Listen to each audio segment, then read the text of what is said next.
Hello and welcome to GPTV on Tuesday the 27th of March. My name's Philip Kingston. And I'm Gary Peer. And Gary, pretty in pink today? We are. We're both in pink. We didn't speak this morning. There was no call at 7 a.m. this morning saying, darling, what are you wearing? No collusion. This was really just me putting on pink, you putting on pink. Ad hoc. And we're pretty in pink. We are. It's the pretty in pink edition, Gary. And there was no collusion, no wardrobe collusion. I've got just to tell happened you, that way. it's nice to be in touch with our feminine side, isn't it? Why not? It's a soft colour. I think it's a very approachable colour. I think it's the colour of love, Gary. Hey, Phil, let's talk a bit about, get away from that because I'm feeling a bit awkward and creeped out.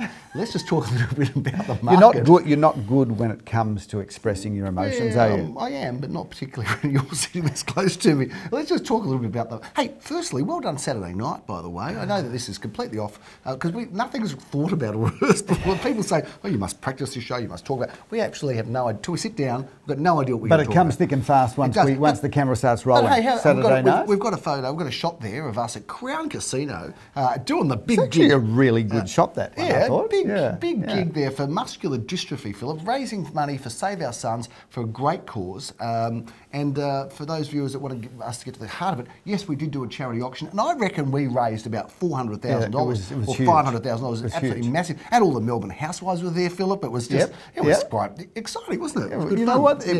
Everyone was dressed to the nose. There were about 1,000 people at Crown. The band was going off. Having said that, viewers, just for those of you that are cynically sitting there thinking that we're just real estate agents, just focused on making money. Much more. The amount of charity work we do as an organisation is huge, and we do it happily, and we love the community in which we live, and certainly any chance to help out we do. Not just a pretty face, eh? Having said that, Gary, we did like 12 auctions on Saturday, got home, had something to eat, you picked me up, we raced to Crown, parked, went up on stage, went down, Sunday another 6 auctions each. I've never spent that long at Crown not lost money. So for me it was a big I think that was the first time you've been at Crown and didn't actually take your wallet out. Came out with the same amount of money I went in with, that's extraordinary. But Philip, not only did we come out with the same amount of money we walked in with, but we came out having raised all that money for a fantastic cause. And we met interesting people there, Jonesy, and we had Amanda Keller, and we met Paulini and Marsha Hines. Straight into her backstage.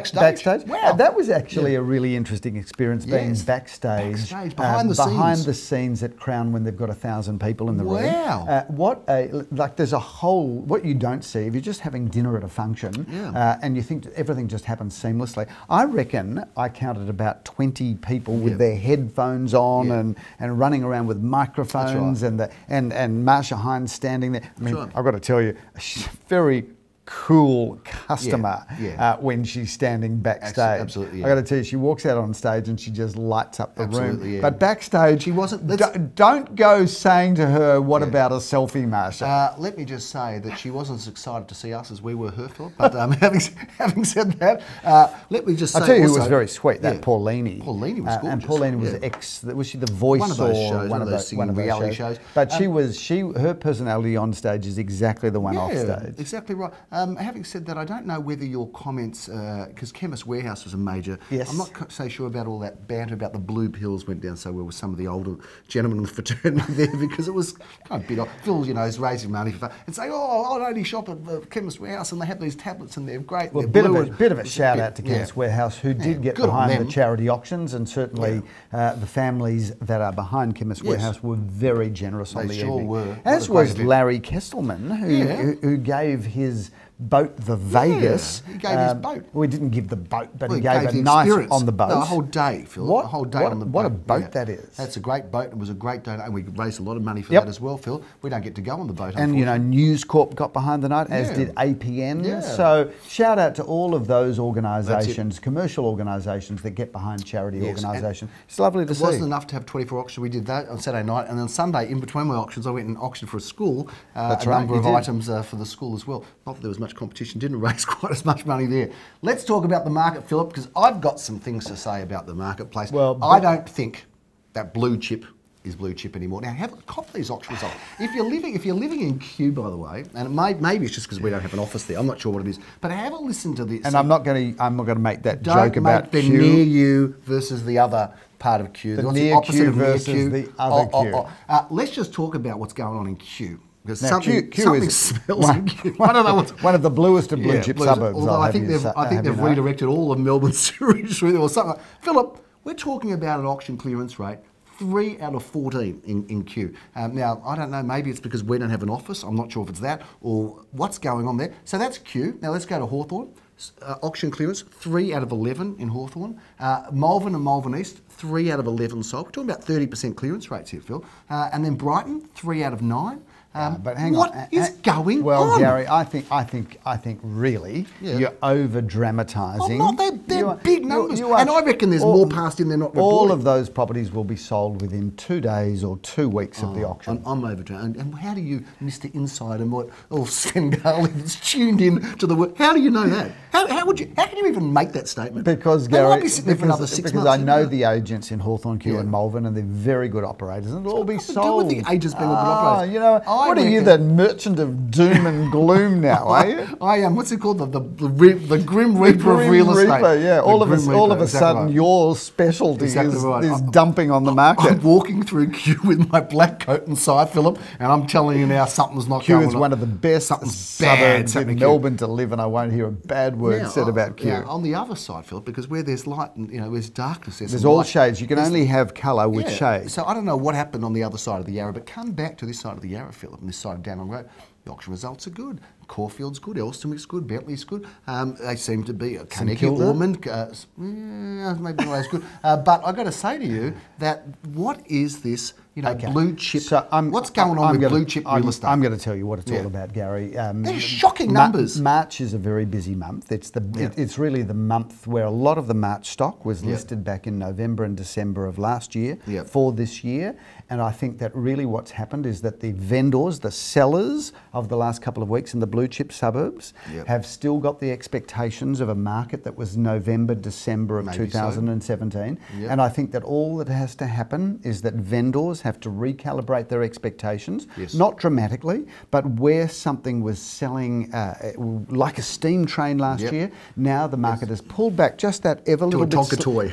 No, it's pulled back that ever little bit slightly, and sometimes the vendors take a moment to get on the page of the new market. Well, I'd like to welcome some consumer feedback. Whether the people out there who are watching have got a view, put it up on ideas@garypeer.com.au. Let us know what you're thinking about, and we'll bring it forward to our future show. What is going on? Is blue chip, or is there a different colour, Philip? No, Gary, I think that once again, let's be clear. If you have a look at the auction clearance rates for the weekend, the industry came in at 65%. Gary Peer and Associates, Towers Up, came in at 68%. Blitzing the industry average. We're marginally in front. But let's put this in perspective, viewers, because you need to know how to read auction clearance rates. 50 to 60% clearance rates are clearly a buyer's market.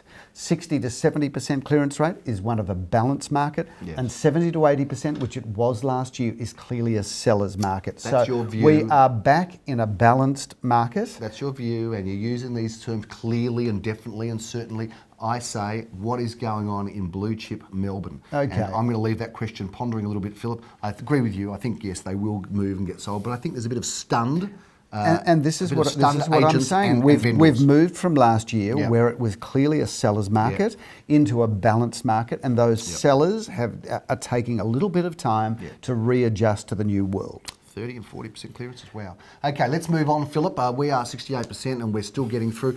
Not as potent as it was, we're seeing that as well, but still some great results, some competitive auctions. And let's start talking about some of them, Philip, because we had in Dickens Street the first auction that Peter Sinclair has conducted. Now, a round of applause. Let's get some canned laughter and some... Not laughter, some canned applause. No, let's give him canned... We're laughing at him now, are we? No. We'll get some canned applause is what I meant to say, Peter. Some canned applause up on screen now. You know, some streamers and some confetti. Let's make it happen. Thanks, but Peter viewers, Peter Sinclair has joined us recently in our Bentleigh office. For a long time. He is a significant senior industry player. We're blessed to be able to have him as part of our Bentleigh office, working right across our group. And he comes on board, Gary, as auctioneer number 7. He does. Not that that's a ranking, by the way. It's our 7th. Peter is our 7th auctioneer. Very pleased to have him too, Gary. We are pleased to have him. Well done to you, Peter. And Saturday was the first day in the history of our business where 7 auctioneers all auctioned, by the way. Yes. So a little bit of history there. And if you think about that, Gary, if you think about that, an auctioneer can do a 10:30, 11:30, 12:30, 1:30, 2:30, 3:30, 4:30 auction. That's 7 auctions in a day. If we get 7 auctioneers doing 7 auctions, that's 49, and which 98 is on Saturday and Sunday. 98 across a weekend. We're ready to do 100 auctions in a weekend and start a bit early or finish a bit later for one of those auctioneers. Anyway, one day, you mark my words, Gary, one day we will have 100 auctions in a weekend. You said to me once, years ago, you said when we sold a property in East Brighton for $350,000 in Summerhill Road, you said one day we're going to sell one of these every weekend. Yeah. And what were your thought process at the time? I thought, you are such a rhymes with banker. Work it out yourself. Anyway, let's move on. So well done. But you're fired up today, aren't you? Oh, yeah, fired up. I'm worried. Did you have a big night's sleep last night? I'm staying away from Q. I'm worried. They're out there. I reckon they're out there with bats. You don't want to be a real estate agent Q right now. They've got bats and they've got you know there's going to be a lynching. There's going to be a lynching. An agent lynching in Q. I'm staying away from there. Phil, let's talk about what else happened on the weekend. That was a great result. We've sold a few properties over our journey in Q. We sold a few in Q. We don't mind it there at all. Lord Street, Caulfield East there. That was a competitive auction, Philip. Sold for $782,000. Well done to Jeremy Rosens and the team who were out there.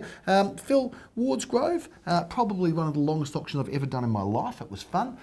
Every bid was like a considered bid. Yep. So yeah, a very, very, Did you sell that well, Gary? I felt we did sell it well. I'm just going to check to see if the price is disclosed, Philip, because I don't want to, I don't want to go and talk about prices that I shouldn't be talking about. And the price on Wards Grove is not undisclosed, Philip. So I can say that it sold for a princely sum of, and I'm very disorganised at the moment, $870,500, which was above the reserve. Great. Which is good. Phil, Dandenong Road. Hey, here's a good story. What an amazing story. We can't be nasty. We're not going. We have no intention of bagging our competitors. Can I say bitchy? Is that a bad word to say? Yeah, okay. I think our viewers are very happy with bitchy. I reckon they're okay with bloody and they're okay with bastard too. But those are the three. We've got to stick to those. Ideas at garypeer.com.au if you think the language is unacceptable or any other criticism that you think we can learn from. Talk about this one, but this was a sale in Dandenong Road, Gary, where another agent had sold about a month beforehand. Yes. A better apartment, without question. Yes, at the back, first floor. This one was at the front, Philip. Sold it for $650,000, I think the price was. We've sold ours for $835,000. So I've got to tell you, we certainly knocked it out of the ballpark. We'll just leave it at that and let that fact just linger around. Philip, Evelyn Street, you sold that one after auction for St Kilda for Nikki and the team down there at St Kilda. Do you know, interesting, Gary, that was a great example of our officers working in unison because the buyers on Evelyn Street, delightful woman, was the underbidder with us in Beaconsfield Parade of a 2-bedroom apartment that was unrenovated. So she's gone from Beaconsfield Parade the weekend before, underbidder on an apartment, to the buyer of a single fronted Victorian home in Eastern Kilda. They'll cross over. Well, they will if the salespeople grab them and say, "Have you considered this property?" Indeed, you're right. Great teamwork of our officers working in unison. Bolinda Street, Philip, that one was sold.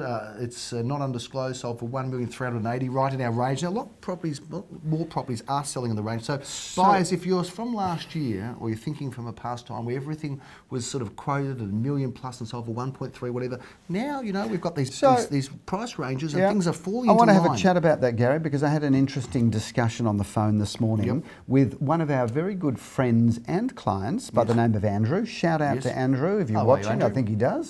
Watches on a regular basis. I had a chat with him this morning and he was talking about that when properties get passed in with a price that is higher than the quote range. How he feels that buyers get upset about that. And I think they've got a right to. I think so too. But I think that this is something that the industry is grappling with. The statement of information is an opinion of value only. It doesn't require the vendor to sell within the range. We can't control what every vendor wants to do. At the end of the day, vendors have got rights. Well, it's an emotional experience for the vendors and it's a pressure experience for the vendors. But I think that our stats are showing that more and more properties are selling within our statement of information range. I would agree with now, as the statistician in the business, Gary, have you got a figure on that? No, I don't. Okay, but well, I do have a strong view on where it's sitting now. Yep. You know, we've done and we do have that actually. I'll have it at the end of the month because I remember last year so many properties are selling over the range, 70, 60, 70, 80%, and a few in and one or two occasionally under, which we're seeing, by the way. There's one in Brighton, not with us, but sold for under the Carnegie. I'm going to talk to you about that in a moment. But anyway, stay focused. Stay focused. Sneaky in his pockets. I don't know what he's doing today. Anyway, it's very, very busy doing under the table stuff. I just thought I'd sneak that card in because I've got something to mention. I think the percentage of property selling in the range is far greater than it was. There's no question about that. You're right. All right. Well, I want a stat on that because I think the viewers, and particularly Andrew, would like a stat on that to see where is it positioning. I'm going to do it for you. Now, you saw me sneak this card in because I've got a conversation that's got nothing to do with what you're about to talk to. Yep. But talk about. Yep. But I was coming back from visiting a client in Elwood on the weekend. Yep. After all of my auctions had finished. So I'll get to it in a moment, you sneaky little... Well, you don't put a photo of a beautiful woman in front of me. Nosy Parker. Well, what do you expect? Anyway, one of my favourite areas in Melbourne, viewers, to visit and have a coffee or lunch or dinner is the Glen Ira Village, Glen Ira Road, Ripponlea. Yeah, sure. Where you used to work in a milk bar. I did. And there's still the same proprietor there today. It's a great little village, and I love it there. There's a great eclectic mixture of cafes, and of course Attica is there as well. The wine bar. The wine bar on the corner is fabulous. Spout is wonderful. Another beauty. They've opened a poke bowl place. But as I was having just a poke bowl, the poker machines. You know, that's just you're just a moron. With a poke but I happened to be walking along that strip, and I saw a dress shop, and I thought, it looks very schmick and very smart. So a bit of a shout out to Camellia. You're building your dress collection. So I open the door and I walk into this dress shop. What are you doing walking to dress shops? I'm walking in because I want to get to know the local traders. Anyway, so are you going to wait for this? So I open the door to this Camellia, which is the stunning shop, all women's fashion. Yeah. I walk in and the woman greets me and she says, "I know you." Really? And I said, "Oh, really?" Lovely looking lady she was too, Camellia, in the name of her shop. And she says, "I watch GPTV." No, really? So anyway, viewers, the numbers are up, on GPTV. Viewers, if you want to see great women's fashion, it's kind of upmarket women's fashion, drop into Camellia in Glen Ira Road. In fact, I've got their address here. It's number 50 Glen Ira Road, Ripponlea. Yeah, thanks for watching, Camellia. All I can tell you is that the fit out there is gorgeous. Yep. And as an aesthetic guy that I am, appreciating well-dressed women. Did you try anything on? Appreciating well-dressed women, I can tell you that I reckon the clothing there is fabulous. They said to me at Crown Casino on Saturday night, they said, "Oh, you should have your own show." And I thought, "Oh, didn't you know?" I was actually quite offended. I thought everyone knew about it. Anyway, if Camellia and a friend of Camelia's watching it, our readership's doubled, our viewers have doubled. And Camellia, I've got an idea. Why don't we have a giveaway from Camellia, your store, something nice to give away. It doesn't have to be. Just get Camellia on the show. Doesn't have to be. Well, that'd be a nice thing to do. But it doesn't have to be. It doesn't have to be an expensive item. Just a little token of something. And we'll advertise you. We'll give you a plug for the. Well, we have. We're giving the plug to her because the store and the location is unbelievable. Right. I said to her, I felt like I was walking into a shop in Williamsburg or Brooklyn or Greenwich Village. Yeah, fair enough. Well, we'll plug you, and one of the 10 people that are watching might buy something from you. Railway Road, Carnegie, Philip, that went off. Graham Callan did a great job auctioning that, sold for $351,000, Philip. Wilks Street, we sold that in Caulfield North, sold for $530,000. Wilks Street's a great address. It's a good since address. That development took place on the Alma Village Bowling Club, it's got a real destination address to it now. And it's all happening. Philip, we had a great sale in just a small little one bedroom, but they all count, Philip. This property we thought we might get around 300. We were quoting in the sort of high twos, and the vendor said, "Can I get maybe 300? Is that okay as my reserve?" So we'll try, see what happens. And lo and behold, Philip, it's gone and sold for, this little apartment has sold for $357,000. So well done to Joel Sir. Because you're so disorganised this morning, are dragging out all of these introductions. Hey, we've got nothing to sell this weekend. Nothing? So nothing or nothing? Right. No, both. We've got nothing and nothing. Phil, Leeburn Avenue, well done to our client there.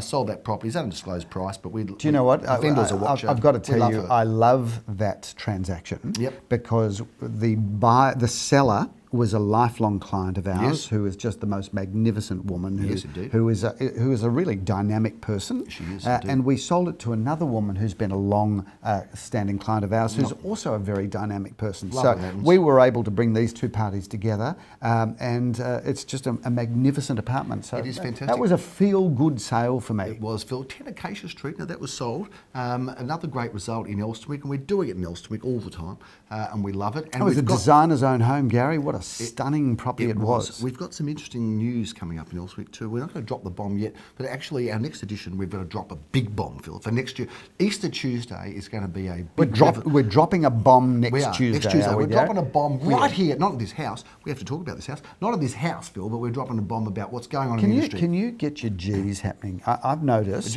I've noticed that you're now dropping your G's on just about everything.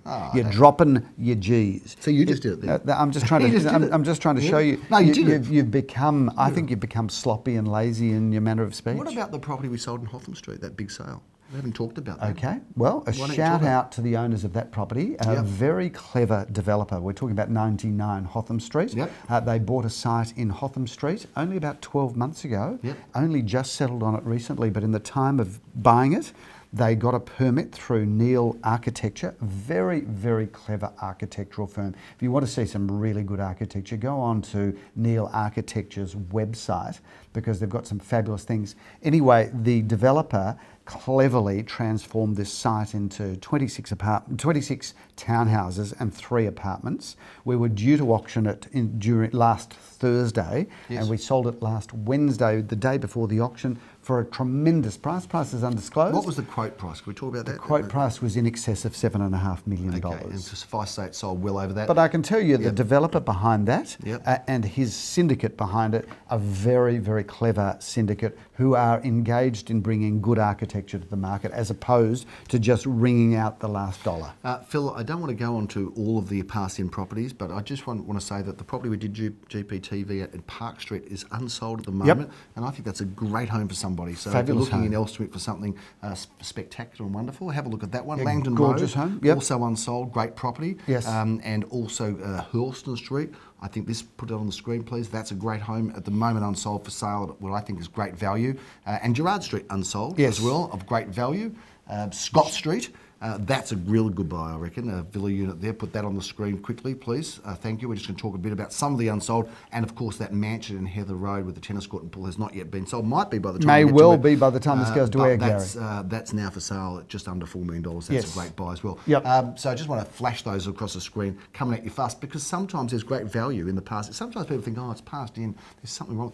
Actually, sometimes they're the best buys, aren't Gary, big weekend coming up in our marketplace for celebrations. Obviously, we've got the Easter and Passover combining. So we're going to pass over all of our auctions, Philip, this weekend. We're not going to have any because this weekend is, of course, a break weekend for auctions. But everything's open still. We've got absolutely. All of our properties open Saturday and Sunday. So viewers, just get out there on the weekend. You're going to have a nice 4-day break and a nice rest. So get out there. The Cantala estate, Philip, was well known in the old days for being right in this situation where we are in Cantala Street. We are in one of the best streets in Caulfield North. There's no question that if you went through the 5 best streets, you would argue all you wanted about which one was number 1, 2, 3, 4, 5, but this would be in the top 5 streets. Well, Gary, if you talk about the Cantala estate, the Cantala estate really runs between Alma Road and Dandenong Road. Yes, it's in FNC. And between Kooyong Road and essentially Orong Road, just to get people the geographic location. Far north Caulfield. Cantala, Findon, Waiora, those 3 streets are just incredible streets. Prestige with a capital P. They are, and this is a street, Gary, full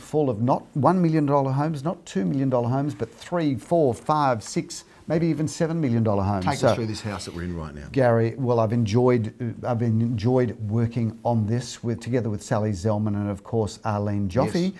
They've had the pleasure of being here. It's a beautiful family home. It's grand as it is. It's just waiting for somebody to move straight in or give it some further improvements. It's one of those houses, Gary, that you can move into without spending a cent, but certainly in the future it could be further modernised. My favourite feature of the home, Gary, other than the entertaining areas, is that incredible, what I describe as an Italianate back garden. Yes. It's set across a whole number of different levels, but that swimming pool is just beautiful. So you cannot go wrong buying a home in this street, but you certainly cannot go wrong buying this home. A home with a fabulous past, Philip, and a magnificent future awaits here. This absolutely, and it's built like as solid as a rock, isn't it? Yeah. Right in the heart here of Cantala Avenue. Be here, have a look at it. Call Arlene, speak to Sally, and make sure that if you want to buy one of Caulfield's best offerings this year, come and have a look at this one that we're in right now. Phil, next Tuesday, some people would say, oh, it's a short week. GPTV is back on next Tuesday. You know what, Don't Gary, worry about that. we're dropping. The show doesn't stop. We're dropping with the G, the bomb. Next week, Phil, about what's going on at Gary Print Associates. Some incredible news and some guests coming onto the show, Philip. Good. I'm very excited about it. About time we shook it up a bit. And that's a big wrap on GPTV on this late March. Don't forget daylight savings. You get an extra hour's sleep, I think it is this week, Philip, because the clock goes back. I'm pretty sure that's how it always get confused. I think that's how it works. Yeah. But it is going to be. And how's the weather? Hey, hot, cold, hot. What's going on? Well, Typical Gary, Melbourne, we're into autumn. Autumn is a great month, a great season in Melbourne. And it's Comedy Festival time, by the way. For those of you that are interested, I've already got tickets for a couple of shows. So come along to the Comedy Festival, one of the great events of Melbourne. We've just had the Grand Prix. Do you want to be anywhere else in the world than right here? Best city in the world. It's the most livable city in the world. Thank you very much for watching. My name's Philip Kingston. I'm Gary Peer. We'll see you next week. Have a great week.